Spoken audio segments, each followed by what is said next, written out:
আসসালামু আলাইকুম রাহমাতুল্লাহ। প্রিয় বন্ধুগণ, আরও একটি আলোচনা নিয়ে আপনাদের সামনে উপস্থিত হয়েছি।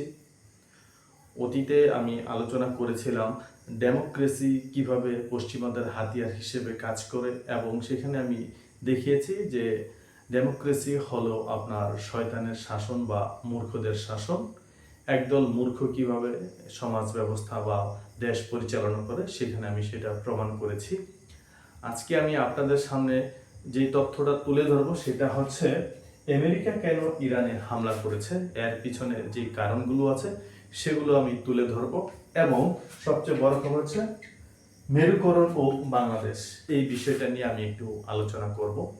তো প্রথমে আমি আলোচনা করব যে আমেরিকা কেন ইরানে হামলা করেছে। তো প্রথম প্রশ্নটাই থাকতে পারে যে কি ইউরেনিয়াম ধ্বংস করার জন্য? না, এটা হচ্ছে আমেরিকা কখনোই ইরানের ইউরেনিয়াম ধ্বংস করার জন্য তারা হামলা করেনি। তাহলে তারা কেন হামলা করেছে? প্রশ্ন আসে, রেজিম পরিবর্তন করার জন্য? অনেকটা প্রশ্নের উত্তর এখানেই আছে। হ্যাঁ, কিছুটা রেজিম পরিবর্তন করার জন্য তারা এখানে হামলা করেছে। তবে ইউরেনিয়াম ধ্বংস এবং রেজিম পরিবর্তন করার জন্য দুইটা উদ্দেশ্য তারা সামনে নিয়ে হামলা করেছে, যেন ইরানকে রুখে দেওয়া যায়, যেন ইরান আর সামনে এগোতে না পারে। এখন কথা হলো, এটা কি আমেরিকা ইরানে হামলা করেছে?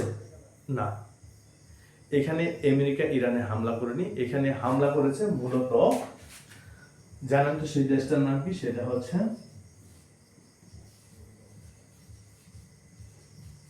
ইসরায়েল। এখন কেন ইসরায়েল ইরানে আক্রমণ করতে চায় বা ইরানকে ধ্বংস করতে চায়? এটা সবচেয়ে বড় কারণ হলো যে আমরা সবাই জানি যে ইসলামে একটা বিষয়কে খুব গুরুত্বের সাথে আলোচনা করা, সেটা হচ্ছে খানে দাজ্জাল। আমরা যাকে দাজ্জাল বলি বা ক্রাইস্ট বলি, এন্টি ক্রাইস্ট বলি।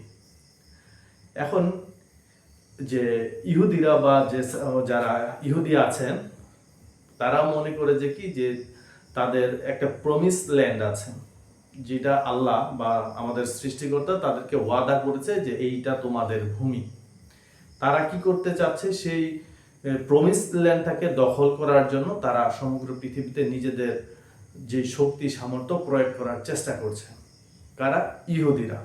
এখন তাদের প্রমিস ল্যান্ড কোনটা, এটা আমরা হয়তো অনেকেই জানি বা অনেকেই জানি না। সেটা একটু আপনাদেরকে বলে রাখি, যেহেতু এখানে ডিজিটাল বোর্ড নেই, বলে রাখি। সেটা হচ্ছে মিশর থেকে সৌদি আরবের হেজাজ অঞ্চল পর্যন্ত, এদিক দিয়ে ইরাক পর্যন্ত, ওদিক দিয়ে হচ্ছে আপনার সিরিয়ার কিছু অংশ। এই যে অঞ্চলটা, এটাকে বলা হয় প্রমিস ল্যান্ড।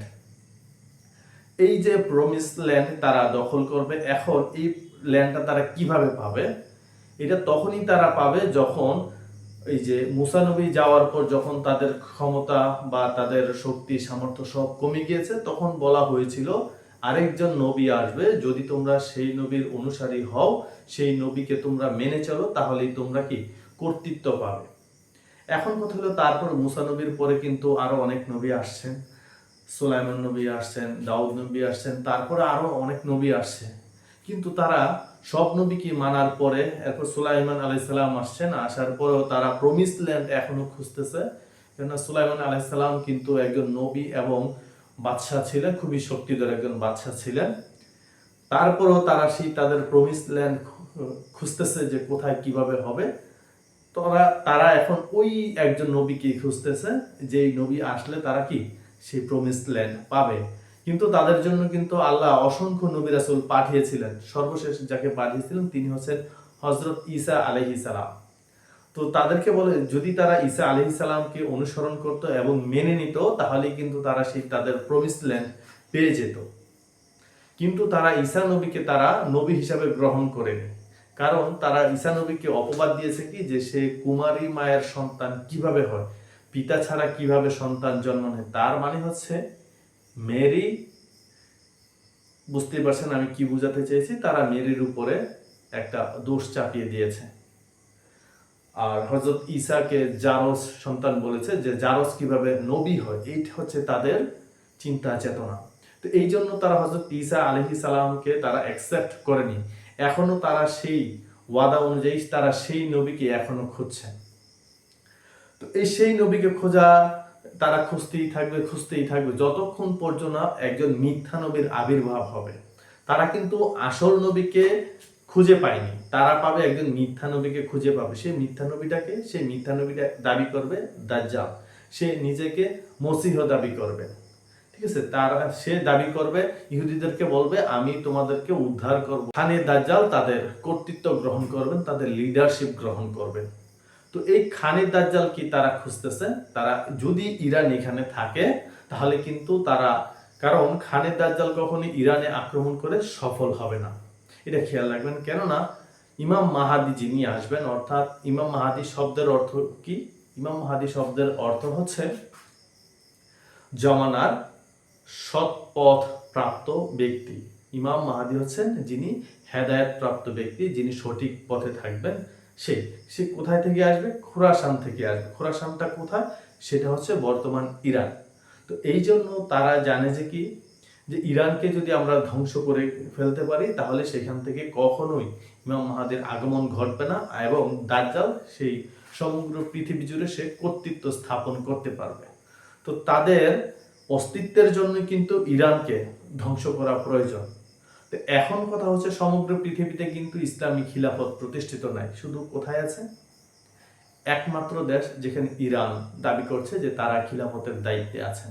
কারণ আয়াতুল্লাহ আলী খোমিনি তিনি নিজেকে খলিফা হিসেবে ঘোষণা করেছেন। খোমিনি, অনেকে মনে করেন খোমিনি ফার্সি শব্দ খামিনি থেকে বা খলিফা থেকে খোমিনি আসছেন, আবার অনেকে মনে করেন তিনি আয়াতুল্লাহ আলী খোমিনি বা খামিনি খুমেন শহরে জন্মগ্রহণ করেছেন বিদায় তাকে খোমিনি বলা হয়। এক একজনে এক একটা বলে। তবে আয়াতুল্লাহ আলী খোমিনি তিনি কিন্তু ইসলামী খিলাফত অর্থাৎ বর্তমান ইসলামী সমাজের মুসলিমদের খলিফা তিনি হচ্ছেন অভিভাবক।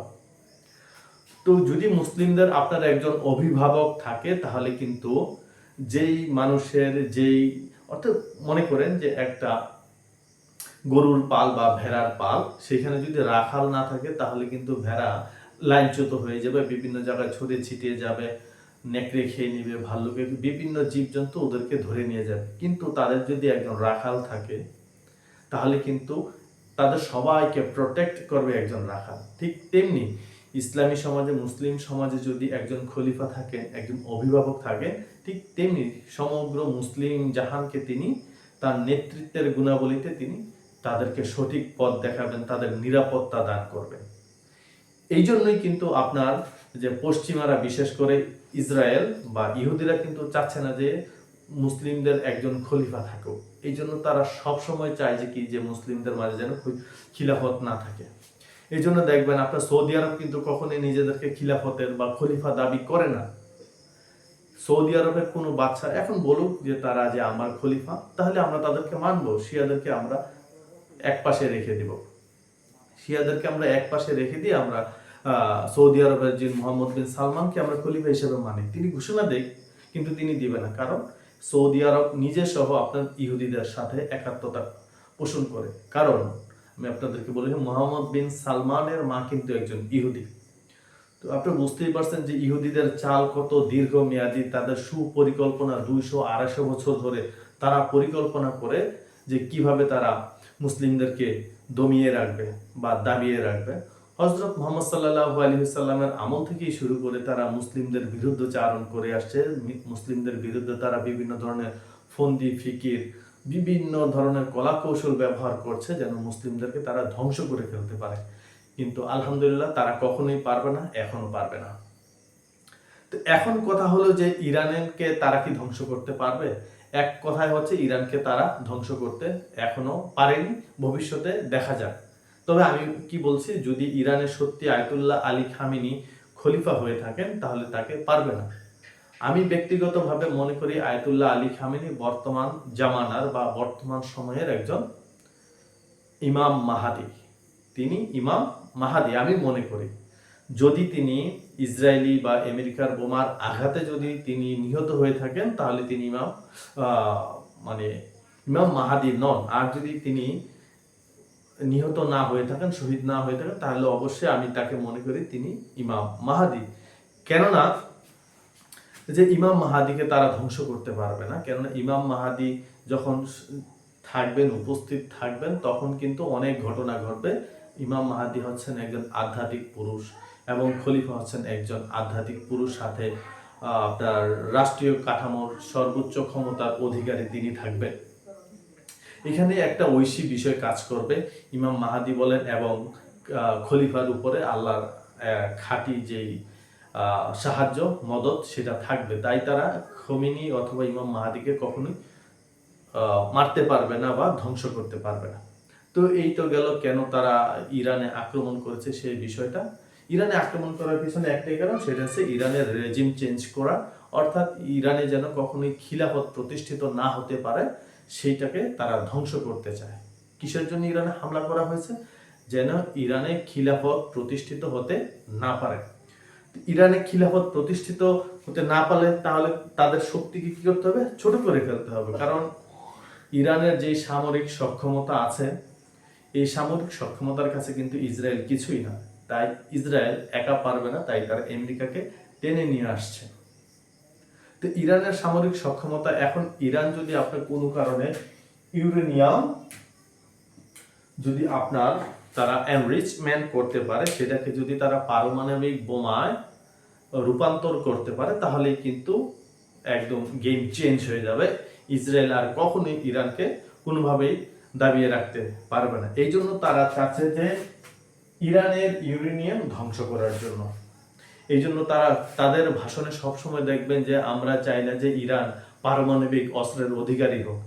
এখন একটা প্রশ্ন আসতে পারে না যে পৃথিবীর সব দেশ, বিশেষ করে আমেরিকার কাছে থাকতে পারবে, ব্রিটেনের কাছে থাকতে পারবে, ফ্রান্সের কাছে থাকতে পারবে, ভারতের কাছে, পাকিস্তানের কাছে, চায়নার কাছে, রাশিয়ার কাছে, আরো বিভিন্ন দেশের কাছে ইউরেনিয়াম বা আপনার পারমাণবিক অস্ত্র থাকতে পারবে, কিন্তু ইরানের কাছে কেন নয়?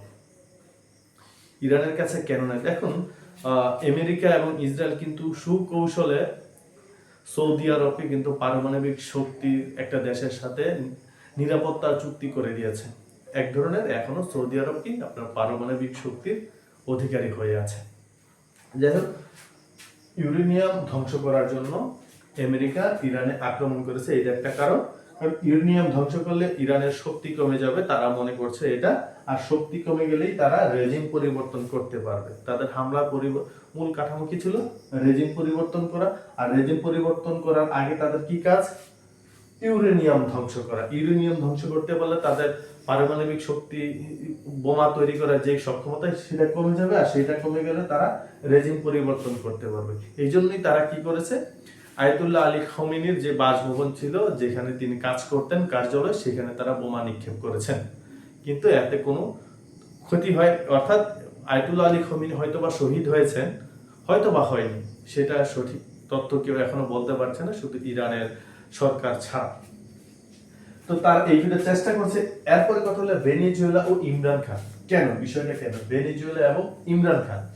দেখুন, ইরানে আক্রমণ করার পূর্বে কিন্তু আমেরিকা অনেক স্টাডি করেছে, গবেষণা করেছে, যে তারা জানে যদি আমি ইরানে আক্রমণ করি তাহলে হরমুজ বন্ধ হয়ে যাবে। হরমুজ প্রণালী বন্ধ হয়ে যাওয়া মানে হচ্ছে সমগ্র পৃথিবীতে আপনার তেলের সংকট, জ্বালানির সংকট দেখা দিবে। তো শুধু জ্বালানি সংকট নেই, বিভিন্ন ধরনের সার থেকে শুরু করে অনেক কিছুই কিন্তু হরমুজ প্রণালী দিয়ে আসা যাওয়া করে। তো এই জন্য তারা কি করতে চেয়েছে, যদি ভেনেজুয়েলাকে তারা নিজেদের নিয়ন্ত্রণে রাখতে পারে, তাহলে কিন্তু তারা সমগ্র পৃথিবীতে তেলের সরবরাহটা নিশ্চিত করতে পারবে।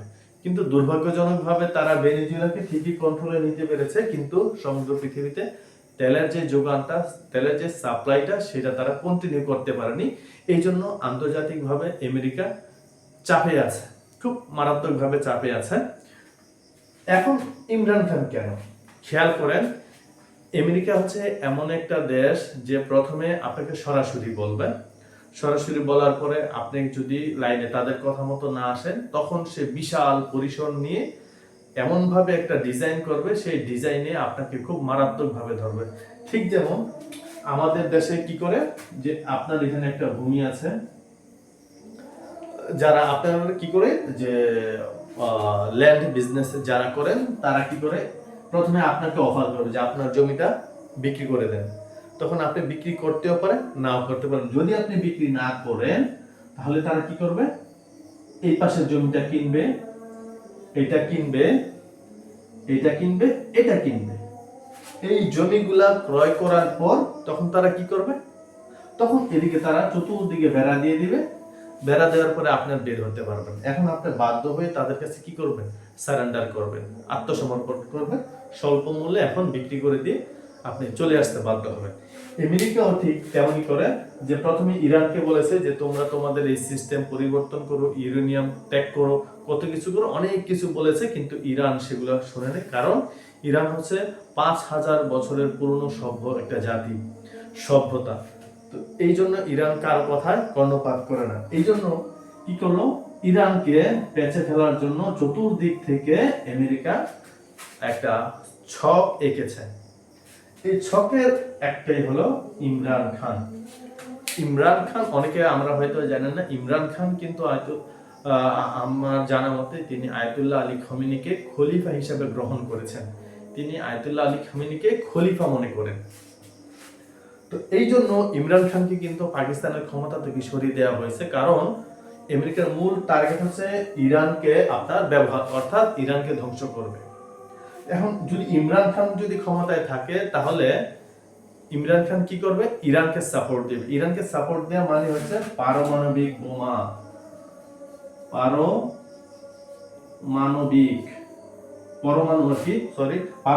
বলেন আর পরমাণু বলুন, পারমাণবিক বোমাই বলি, এই বোমার কিন্তু একটা ভয় থেকেই যায়। কিন্তু বর্তমান পাকিস্তানের যে শাসকরা আছেন, এগুলা কিন্তু কোনো শাসক না, এগুলো হচ্ছে এক ধরনের পুতুল। ঠিক আছে, এই ধরনের শাসক হচ্ছে আমেরিকার কথা উঠবে আর বসে উঠবস করা আর কি, যেটা আমেরিকার পাকিস্তানের বর্তমান শাসকরা সেটাই করে আসছে। কিন্তু ইমরান খান কিন্তু ডিফারেন্ট, একজন একেবারে টোটালি ব্যতিক্রম একজন পার্সন। জানে তারা যদি ইমরান খান যদি ক্ষমতায় থাকে আর সেই মুহূর্তে যদি ইরানকে আক্রমণ করা হয়, তাহলে কিন্তু ইমরান খান সরাসরি ইরানের সাপোর্টে চলে যাবে, ইরানকে সমর্থন করবে। এতে করে কি হবে, আমেরিকার জন্য জিনিসটা জটিল হয়ে যাবে। এই জন্য কি করেছে, ইমরান খানকে ইরানে আক্রমণ করার 3-4 বছর আগে থেকে ইমরান খানকে ক্ষমতা থেকে সরিয়ে এমন একটা সরকার পাকিস্তানে বসিয়েছে, যে সরকার আমেরিকার কথা উঠবস করবে, উঠবে আর বলবে হ্যাঁ বললে হ্যাঁ, না বললে না। প্রথমে ভেনেজুয়েলাকে নিয়ন্ত্রণে নিয়েছে, এর আগে কি করছে, ইমরান খানকে নিয়েছে। কারণ ইরানকে ধ্বংস করতে হলে আপনার ভেনেজুয়েলার তেল সরবরাহটা নিশ্চিত করতে হবে, এবং ইমরান খান যেন ইরানকে হেল্প না করে, তার জন্য ইমরান খানকে ক্ষমতাচ্যুত করে তারপর কোথায় নিয়েছে তারা, জেলে দিয়ে। এখন টোটালি তিনি শেষ। যাই হোক, এখন আসি মেরুকরণ। মেরুকরণটা কি, যে মুসলিম বিশ্বকে এবং আলাদা এবং ইরানকে আলাদা করা, দাঁড় করানোর একটা চেষ্টা চলতেছে। ইরান এক পাশে থাকবে আর পৃথিবীর যত মুসলিম দেশগুলো আছে তারা এক পাশে থাকবে। তারই প্রেক্ষিতে বাংলাদেশও তারই একটা অংশ হিসেবে কাজ করছে।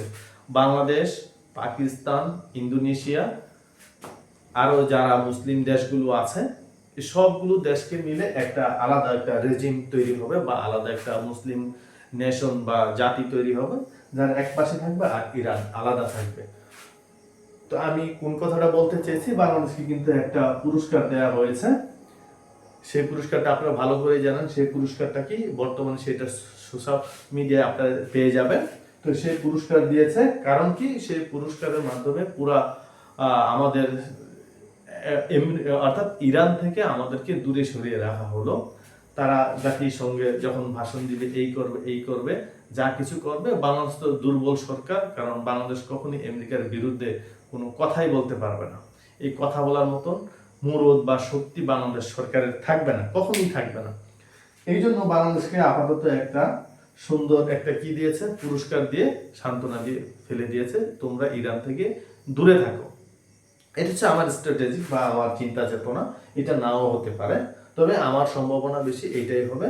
কারণ বাংলাদেশকে ইরানের এখান থেকে দূরে রাখা এবং সমগ্র পৃথিবীকে দেখাবে, দেখো মুসলিম দেশ বাংলাদেশ কিন্তু ইরানের সাপোর্ট করছে না, এরকম একটা বিষয় দেখাবে জাতিসংঘের ভিতরে বা বিভিন্ন জায়গায়, সেই একটা হাইপ তৈরি করবে। যাই হোক, তো বাংলাদেশ এটা। এখন কথা হলো বাইডেন এবং ট্রাম্প কি। দেখেন, ইহুদিরা কিন্তু জানে যে তারা কখনোই ইরানের সাথে পারবে না। তো ইরানের সাথে না পারলে কি করতে হবে, আমেরিকাকে তারা কন্ট্রোল করছে। আমেরিকাকে কন্ট্রোল করা মানে হচ্ছে সমগ্র পৃথিবীটাকে কন্ট্রোল করা, কারণ আমেরিকার মাধ্যমে সমগ্র পৃথিবীকে কন্ট্রোল করা যায়। তো এখন কথা হলো যে তারা কেন বাইডেনকে ছেড়ে ট্রাম্পকে নিয়েছে। কারণ হলো বাইডেনের তুলনায় ট্রাম্প আরো বেশি অ্যাগ্রেসিভ, আক্রমণাত্মক। বাইডেনের তুলনায় ট্রাম্প মুসলিম বিদ্বেষী অনেক বেশি। এখন আপনারা দেখলে খেয়াল করবেন যে ট্রাম্প প্রশাসনে যারা আছে, যিনি ট্রাম্প প্রশাসনের পররাষ্ট্রমন্ত্রী, তিনি কিন্তু আরো ভয়ঙ্কর রূপে মুসলিম বিদ্বেষী। ঠিক আছে, বাইডেনের ক্ষেত্রে তেমনটা ছিল না। বাইডেন বিদ্বেষী ঠিক আছে, কিন্তু ট্রাম্পের তুলনায় নয়। ট্রাম্প কিন্তু অনেক বেশি মুসলিম বিদ্বেষী। তো এই জন্য ইহুদিরা কি করেছে, বাইডেনকে বাদ দিয়ে ট্রাম্পকে ক্ষমতায় বসিয়েছে। আপনারা তো জানেন যে গণতন্ত্র মানে হচ্ছে একটা বুস্টিং সিস্টেম। দেখেন এই যে আমেরিকায় দুইটা কি, ডেমোক্রেটিক এবং রিপাবলিক, ডেমো এবং রি। তো এখন আপনি কি করলেন, গণতন্ত্রের মাধ্যমে ওদেরকে বাছাই করলেন, কিন্তু আপনি বাছাই করার পূর্বেই কিন্তু এখানে ট্রাম্প আর এখানে জো, আপনারা এই দুজন থেকে বাছাই করবেন। তার মানে হচ্ছে তাদের সিদ্ধান্ত তারা জানিয়ে দিয়েছে এই দুজন থেকে তোমরা বাছাই করো না। সমগ্র আমেরিকার মানুষ কি করলো, এই দুজন থেকে একজনকে বাছাই করেছে, সেটা হচ্ছে ট্রাম্প। এখন কথা হচ্ছে জো বাইডেন কিন্তু আপনার বিভিন্ন রকমের গবেষণায় দেখা গেছে জো বাইডেন অনেক এগিয়ে ছিল, কিন্তু নির্বাচনে ট্রাম্পই জয়ী হয়েছে। এটা কারণ একটাই পাইনি যে এখানে বর্তমানে এই নির্বাচনে জো বাইডেন জয়ী হোক, কেননা এখনই দরকার দমানো। যদি দমাইতে না পারে তাহলে কিন্তু ইরানকে আর কখনোই দমানো যাবে না। এই জন্য কি দরকার, একজন অতি মুসলিম বিদ্বেষী একজন শাসক দরকার, যে কিনা তাদের কাজকে আরো বেশি সহযোগিতা করতে পারবে। এই জন্য তারা ট্রাম্পকে বেছে নিয়েছে। তো আমার আলোচনা আপনারা ঠিকই বুঝতে, হয়তো জানি না কতটুকু বুঝাতে পেরেছি।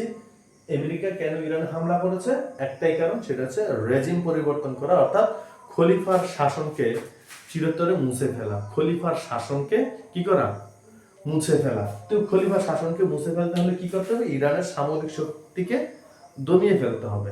সামরিক শক্তির বাইরে কিন্তু আরো অনেক ধরনের কলা কৌশল চলছে ইরানের ভিতরে, কিন্তু আপনার বিভিন্ন ধরনের এই হয়, এই আন্দোলন হয়, ওই আন্দোলন হয়, সবকিছু মদত দিচ্ছে, কিন্তু ইরানের জনগণ সবসময় ইরানের পক্ষেই থাকে। তো এই জন্য কি করতে হবে, ইরানের সামরিক শক্তিকে দুর্বল করে দিতে হবে। তো সামরিক শক্তিকে কিভাবে দুর্বল করবে, সেটা হচ্ছে ইউরেনিয়াম যেন সমৃদ্ধ করতে না পারে। যদি ইউরেনিয়াম সমৃদ্ধ করে তারা পারমাণবিক অস্ত্র তৈরি করতে ফেলতে পারে, তাহলে কিন্তু ইরানের আরো বেশি শক্তি হবে। এখন এটা যদি ধ্বংস করে ফেলতে পারে, তাহলে রেজিম মোটামুটি চেঞ্জ হয়ে যাবে। কিভাবে, তাদের উপরে ফোর্স তৈরি করা হবে, বিভিন্ন ধরনের বোমা মারবে, এই মারবে, ওই মারবে, কিন্তু পারমাণবিক অস্ত্র থাকলে কিন্তু ভয়েও কেউ আপনার গায়ে টাচ করবে না। যেমন আপনার উত্তর কোরিয়ার গায়ে কেউ একটা টাচ করার কি রাখে না, সাহস রাখে না। ফুল দিয়ে টোকা দিবে, সেই সাহসটুকু তারা রাখে না। তো ঠিক ইরান যদি পারমাণবিক অস্ত্র তৈরি করতে পারে, তাহলে ওই যারা চাচ্ছে যে ইরানের রেজিম চেঞ্জ করবে, তারা কখনোই সেটা পারবে না। তো ইরানকে ধ্বংস করতে হলে কি করতে হবে, তেলের সরবরাহটাকে বা তেলের সাপ্লাইটাকে কন্টিনিউ রাখতে হলে ভেনেজুয়েলাই আছে একমাত্র পথ। কেননা রাশিয়ার সাথে ইউক্রেনের যুদ্ধ, সো সেখানে রাশিয়া যে কোনো মুহূর্তে যে কোনো কিছু করতে পারে। আর হরমুজ প্রণালী দিয়ে হচ্ছে পৃথিবীর বেশিরভাগ তেল রপ্তানি হয়ে থাকে। তো এই জন্য এই হরমুজের বিপরীতে আপনার ভেনেজুয়েলাকে বেছে নেওয়া হয়েছে। আর ইমরান খানকে কেন, ইমরান খান নিশ্চয়ই যুদ্ধের সময় ইরানকে সাপোর্ট করবে, এই জন্য আগে ইমরান খানকে আউট করা হয়েছে। আর মেরুকরণ কি, মুসলিম কান্ট্রিগুলোকে এক জায়গায় রাখবে আর ইরানকে আলাদা রাখবে। আর তারই প্রেক্ষিতে বাংলাদেশকে একটা পুরস্কার দেওয়া হয়েছে, বাংলাদেশ তারই একটা অংশ, মেরুকরণে থাকবে বাংলাদেশ ইরানের বিপরীতে। আর বাইডেন কেন নয়, ট্রাম্প কেন, কারণ বাইডেনের তুলনায় ট্রাম্প হচ্ছে আরো বেশি মুসলিম বিদ্বেষী বা অ্যাগ্রেসিভ। আজ এ পর্যন্তই। পরবর্তীতে নতুন কোনো আলোচনা নিয়ে আপনাদের সামনে উপস্থিত হব। সে পর্যন্ত ভালো থাকবেন। আল্লাহ হাফেজ। আসসালামু আলাইকুম ওয়া রাহমাতুল্লাহ।